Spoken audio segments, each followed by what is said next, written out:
एक expert committee बनाई थी। उसके बाद में उस रिपोर्ट पर और बाकी चीज़ों पर पब्लिक के सुझाव भी मांगे थे।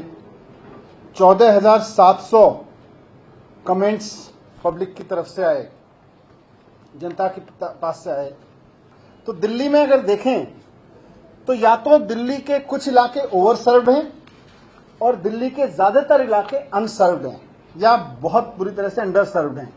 उसकी वजह से दिल्ली में शराब माफिया अपनी जगह बनाता है। सबसे बड़ा कारण उसमें यह है। मैं इस मैप को थोड़ा सा और एक्सप्लेन कर देता हूं। दिल्ली में आप सबको पता है 272 वार्ड्स हैं। तो इन 272 वार्ड्स में से 80 वार्ड्स ऐसे हैं, 79 वार्ड्स ऐसे हैं जहां जीरो शॉप है, एक भी शॉप नहीं है। ये डार्क रेड जो है वो आपको एरिया दिखाया है। 45 वार्ड्स ऐसे हैं जहां एक शॉप है, जो लाइट वो दिखाया है आपके सामने। और थोड़ा सा ग्रीन जो है जो दिखाया है लाइट ग्रीन वाला, जहां 2 शॉप्स हैं। ये सारा इस तरह से देखें तो 158 वार्ड्स ऐसे हैं, यानी कि 272 में से 58% दिल्ली या तो अनसर्व्ड है या अंडर सर्व्ड है। या तो एवरेज के हिसाब से देखें तो या तो वहां शराब नहीं उपलब्ध है, कोई दुकान नहीं है, या है तो इक्का दुक्का दुकान है। ऐसे में ही सारा अवैध कारोबार चलता है शराब का। दूसरी तरफ जो प्योर ग्रीन एरिया है उसको आप देखेंगे तो वो हम मान रहे 3 एवरेज अगर किसी वार्ड में दुकानें हैं तो वो जनरल है। केवल 8% ऐसा है जो नॉर्मली सर्व्ड है। स्लाइटली ओवर सर्व्ड 4 से 5 दुकानें हैं जहां पे वो थोड़ा सा ग्रे एरिया है, हल्का सा लाइट ब्लूइश। ये आप देखेंगे तो 37 वार्ड्स ऐसे हैं। इंटरेस्टिंग है कि इसमें 6 से 10 या मतलब 6 दुकानों से ज्यादा और किसी में तो 10 से ज्यादा दुकानें हैं। 54 वार्ड्स ऐसे हैं, यानी कि 20% दिल्ली ओवर सर्व्ड है। तो उसका नुकसान ये हो रहा है कि एक तरफ तो अवैध कारोबारी अपना काम चला रहे हैं, घरों में, गोडाउन्स में, दुकानों में अवैध शराब बेच रहे हैं। दूसरी तरफ कुछ इलाके ऐसे हैं जहां हम भी जानते हैं, हम बात भी करते रहते हैं आपस में, कि एक एक गली में 2-2, 3-3 दुकानें हैं। यहां तक कि कुछ मॉल्स ऐसे हैं जहां 8-8, 10-10 दुकानें तक हैं शराब की, और वो खुलती चली गई। तो ये एक तस्वीर है दिल्ली के सिस्टम की जो मैंने आपके सामने रखी। यही चीज मैं रेवेन्यू के भी कह सकता हूं आपके सामने कि अच्छा, इसमें एक इंटरेस्टिंग चीज और है, मैंने नोट की थी कि 50%, 850 के करीब दुकानें हैं, उनमें से 50% दुकानें केवल 45 वार्ड्स में हैं। तो आधी दुकानें जो लिकर शॉप्स हैं वो तो 45 वार्ड्स में ही हैं। तो इस तरह से बहुत ही अनइक्वल सर्विंग ऑफ लिकर की वजह से बहुत सारे इलाके ऐसे रह जा रहे हैं जो या तो ओवर सर्व्ड हैं या एकदम सर्व नहीं है। रेवेन्यू का देखें तो 50% रेवेन्यू जो है वो 189 शॉप से आ रहा है और 46 वार्ड से आ रहा है। तो ये भी एक बताता है कि बाकी सब जगह से चोरी हो रही है। लिकर कंजम्पशन तो सब जगह हो रहा है, ऐसा नहीं है कि लिकर कंजम्पशन नहीं हो रहा है। तो बाकी इलाकों में लगातार चोरी हो रही है।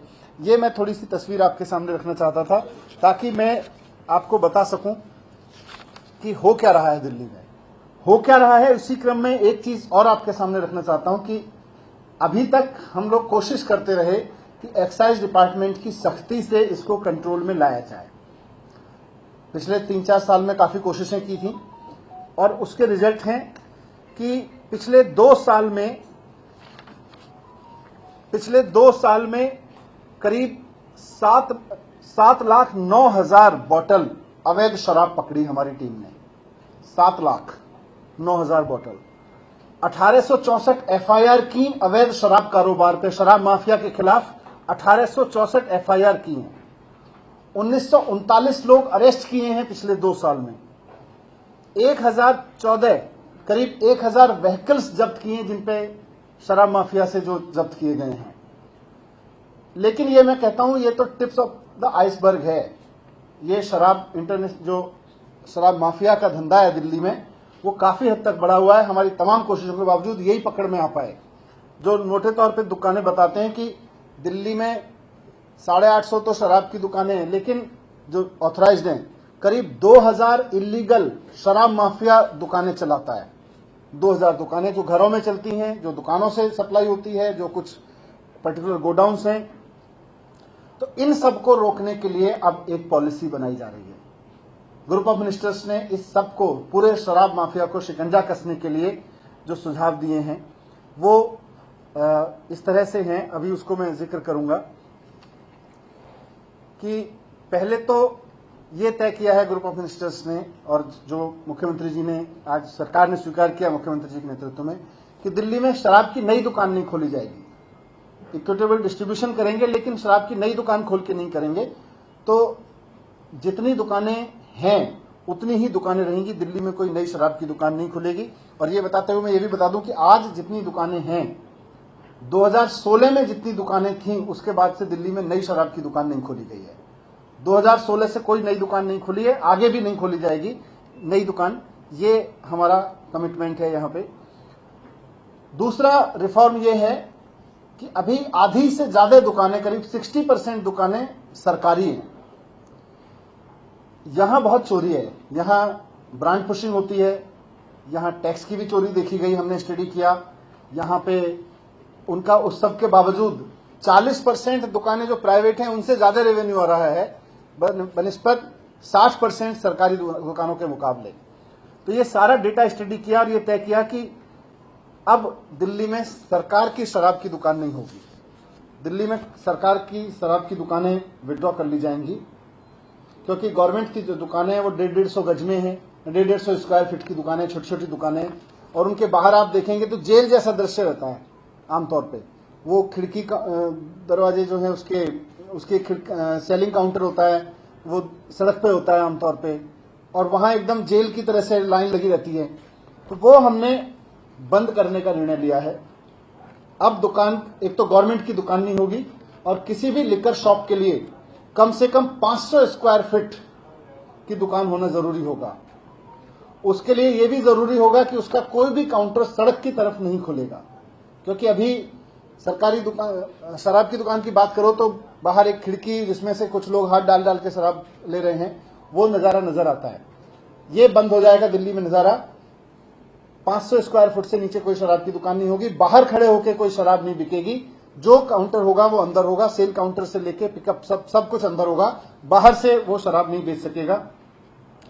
ये दुकान की जिम्मेदारी होगी, ये दुकान वालों की जिम्मेदारी होगी कि वो दुकान के बाहर लॉ एंड ऑर्डर को बना के रखें, वो साफ सफाई रखवाएं, वहां वातावरण ठीक रखें, किसी तरह का इलिसिट कंज्यूमर या open consumption, open liquor consumption के माहौल वहां पे ना बने, जो ठेले वाले खड़े हो जाते हैं या कोई इस तरह के लोग खड़े हो जाते हैं जिनके पास खड़े होकर लोग वहां पे कंजम्पशन करने लगते हैं।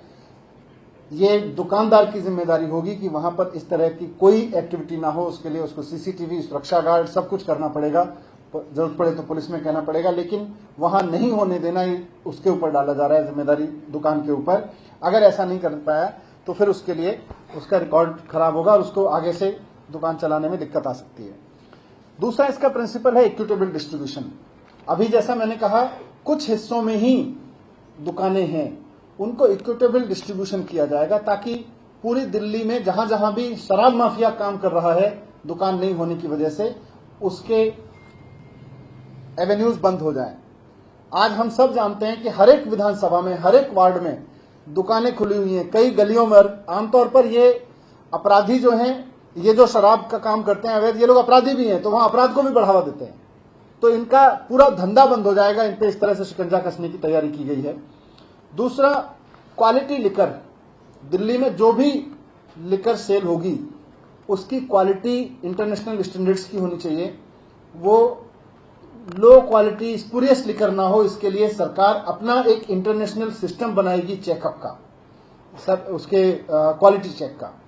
ये इसमें तय हुआ है। एक और पहलू है कि देश में अलग अलग राज्यों में लिकर कंजम्पशन की परमिसेबल एज अलग अलग है। ये बहुत बार बात उठती रही है कि दिल्ली में ज्यादा है, जबकि गुड़गांव, ये नोएडा उत्तर प्रदेश में कम है। तो ग्रुप ऑफ मिनिस्टर्स ने रिकमेंड किया है कि दिल्ली में लिकर कंजम्पशन की एज नोएडा उत्तर प्रदेश के बराबर कर दी जाए। दूसरा एक फैसला लिया है कि एज गेटिंग होगी। एज गेटिंग का मतलब है कि जिस एज तक की परमिशन है उससे नीचे के बच्चों को, उससे नीचे के व्यक्ति को ऐसे परमाइश में प्रवेश करने की अनुमति नहीं होती है जहां लिकर सर्व होती है। यानी कि रेस्टोरेंट्स खासतौर से जहां बार्स हैं या लिकर कंजम्पशन अलाउड है, जहां पे जिनके पास परमिशन है लिकर कंजम्पशन का, उन रेस्टोरेंट्स में केवल अगर अकेले बच्चे आते हैं तो 21 साल से कम के बच्चे को, जो भी एज लिमिट है उससे कम के बच्चे को प्रवेश करने की अनुमति नहीं होगी। तो ये एक एज गेटिंग एक इंटरनेशनल एक्सपीरियंस है, दुनिया भर में इसको लागू किया जाता है। खासतौर से माँ बाप इस बात को लेकर बहुत चिंतित रहते हैं कि हमारे बच्चे अगर अकेले जा रहे हैं तो वो कहीं जाके लिकर कंजम्पशन, कहीं लिकर उसमें बार में ना बैठें। तो किसी भी बार में या ऐसे रेस्टोरेंट जहां लिकर सर्व होती है वहां पर अगर बच्चे अकेले जा रहे हैं तो उनसे एज बार से नीचे के बच्चों को नहीं वहां पे अलाउ किया जाएगा, एंट्रेंस नहीं दी जाएगी उसके लिए। 21 साल हमने यही फैसला किया है कि नोएडा के बराबर उत्तर प्रदेश के बराबर की जाए। दूसरा, रेस्टोरेंट सेक्टर की, हॉस्पिटैलिटी सेक्टर की बहुत दिन से डिमांड्स थी कि बहुत सारे लाइसेंसेस, बहुत सारे उनके परमिशंस बहुत ऑब्सलीट हो चुके हैं। वो बहुत टफ कंडीशंस क्रिएट कर रहे हैं जबकि उनकी जरूरत ही नहीं है।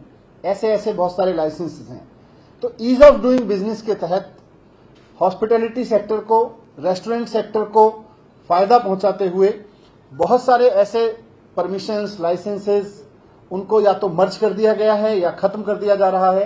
खत्म करने की हमने सिफारिश की है, जो इंडस्ट्री को परेशान करते हैं। इंडस्ट्री की फीडबैक लेके उस पर किया था, क्योंकि जो हॉस्पिटैलिटी और रेस्टोरेंट सेक्टर में बिजनेस काम कर रहा है वो कहता है साहब मैं ईमानदार आदमी हूं, मैं ईमानदारी से टैक्स देना चाहता हूं, मैं ईमानदारी से सरकार के रूल फॉलो करना चाहता हूं, लेकिन आपके रूल इतने कॉम्प्लेक्स होते चले जाते हैं कि आदमी को परेशान करते हैं। हमें ईमानदारी से काम करने दिए जाए, हम ईमानदारी से टैक्स देने को तैयार हैं। तो उस पर भरोसा करते हुए, उसकी डिग्निटी का सम्मान करते हुए और उसकी ऑनेस्टी का सम्मान करते हुए बहुत सारे ओल्ड प्रैक्टिसेस ऑफ रेगुलेशन उनको खत्म किया जा रहा है। ये एक बड़ा डेवलपमेंट होगा। तो कुल मिला के मैं अगर कहूं कि इस पूरे और जो रिफॉर्म होंगे उसमें इस बात का ध्यान रखा जा रहा है कि टैक्स की, कर की चोरी ना हो। दिल्ली में किसी भी हालत में नॉन ड्यूटी पेड लिकर ना बिक सके, इसकी पूरी उसमें सिफारिशें हैं। और हम उम्मीद करते हैं कि इसका रेस्टोरेंट इंडस्ट्री और इन सबको फायदा तो पहुंचेगा ही पहुंचेगा। जो रेगुलेशन होगा उसमें अपराध पे भी फर्क पड़ेगा शहर में, क्योंकि लिकर माफिया जो गलत तरीके से काम चलाता है वो अपराध भी बढ़ाता है। और इससे सरकार को भी ये फायदा होगा कि लगभग 20% रेवेन्यू एक साथ बढ़ेगा, क्योंकि अभी तक जो पिछले कुछ वर्षों का ट्रेंड रहा है लगभग 5% रेवेन्यू ग्रोथ होती है। तो ये हमारा एक मोटा मोटा आकलन है कि 1500 से 2000 करोड़ तक का रेवेन्यू इसमें बढ़ सकता है एक ही साल में। ये अपने आप में एक अलग तरीके का डेवलपमेंट होगा। तो इस तरह से पूरी तरह से एक ट्रांसपेरेंट, फेयर प्रैक्टिसेस वाली पॉलिसी जो शराब माफिया को नीचे लेके आएगी, शराब माफिया के खिलाफ शिकंजा कसेगी और अपराधियों के और शराब के बेचने वालों के बीच जो गठजोड़ बन जाता है उसको तोड़ेगी। उस तरह की एक पॉलिसी ग्रुप ऑफ मिनिस्टर्स ने रिकमेंड की, जिसको आज सरकार ने मंजूर किया है। बस अब पॉलिसी इसी साल से लागू हो जाएगी। अब इसका आज सरकार ने इसकी ग्रुप ऑफ मिनिस्टर्स की रिपोर्ट मंजूर कर ली है, तो अब कुछ समय में हो जाएगी। वो क्या प्राइवेट हाथों में जाएंगी, उसका क्या होगा? वो सरकारी दुकानें सब सरकार सरकार लिकर शॉप्स नहीं चलाएगी, इन सबको प्राइवेट सेक्टर को दिया जाएगा, उसको बिडिंग के लिए दिया जाएगा। रेड वाले इलाके सारे बॉर्डर के हैं, क्या इस पर बॉर्डर भी है, मिड भी है। अब देखो बड़ा सरप्राइजिंग है, हम भी सोचते थे केवल बॉर्डर है, अंदर भी है। बात हुई थी कहीं पाबंदी लगाई जाए, कौन सा चार्ज?